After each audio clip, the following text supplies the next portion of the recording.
We are on Pedestrians Part 2. Let's let me go back one. Yeah, let me go back one slide.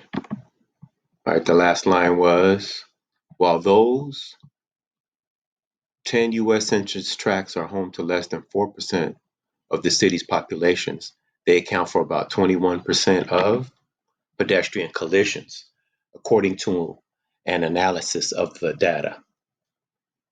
Those areas also have some of the lowest percentages of car ownership in the city, which means they tend to have residents who are lower income and rely more on walking and public transit.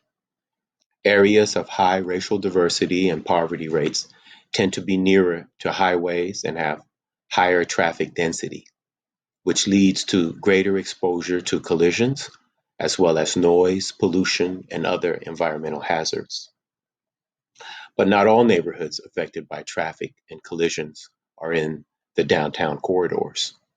Residential areas such as Glen Park, the Castro, the Mission, Excelsior, and the Western Addition all had higher than average rates of injury accidents involving pedestrians.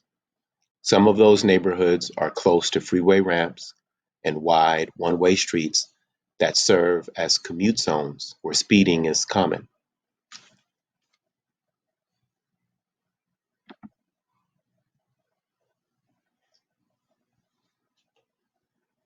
More than 98% of people who are hit by cars in San Francisco are sent to the city's only trauma center, San Francisco General Hospital. Millions in medical costs.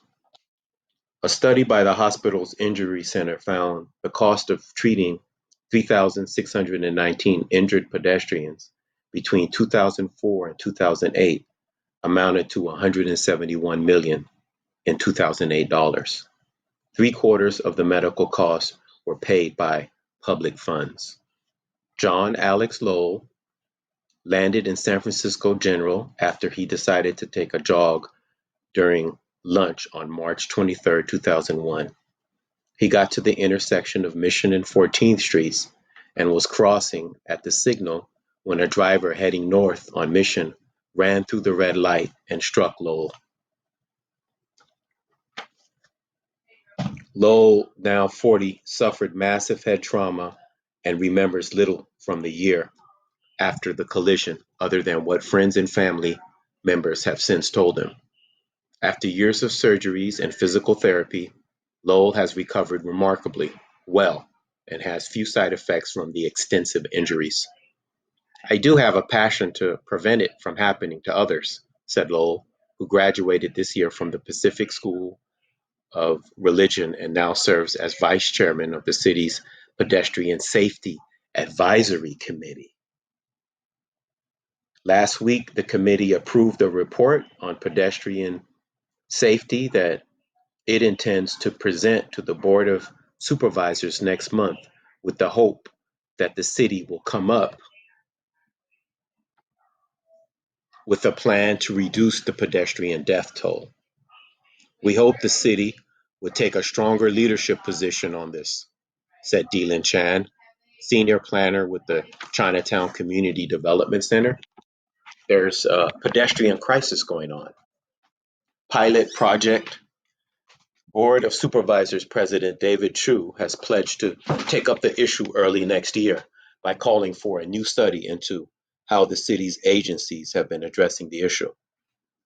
Meanwhile, the city's transportation agency is planning a pilot project designed to lower speed limits to 15 miles per hour in targeted neighborhoods.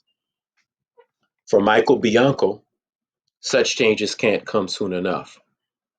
Bianco's 32-year-old daughter was hit in a crosswalk at the intersection of 33rd Avenue and Taraval Street on October 2nd, 2005, by a hit-and-run driver. She suffered major brain trauma and is unable to live independently. Bianco, who was suing the city for negligence, believes San Francisco was far more dangerous to walk in than the numbers suggest. Whatever can be done to prevent something of this kind occurring again is time well spent, he said.